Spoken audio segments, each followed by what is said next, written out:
จะแต่งเป็นเอโสมีพิกุหน้าไม่ว่ามันเป็นการแต่งของท่านเองเนาะแต่คือให้รู้วิยะราวกับมีว่าเพียงการยะถาตังมีค่าเท่ากันถูกต้องไหมครับก็คือไม่มีกิริยาคุณค่าส่วนประโยคยะถาเดวังมีไหมครับมีเพราะนั้นยะถาตังเนี่ยผมพูดถึงความรุนแรงนะครับว่ามันมีค่าเท่ากับวิยะสารฉะนั้นในประโยคตามแต่อิตตาตังซึ่งบินทบาทตันสาชิคฉายะจะเป็นแบบปาราลนาเลปนังปฏิเสวันโตอิวัจจะเพียงดังขออนุญาตแปลประโยค3เพราะว่า2ประโยค3เพียงดังนั้นว่าบุคคลผู้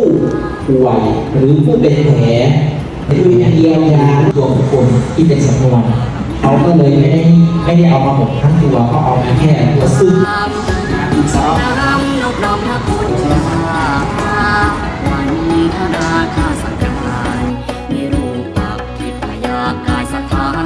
ตังพุทธังสารนังคัจฉามิ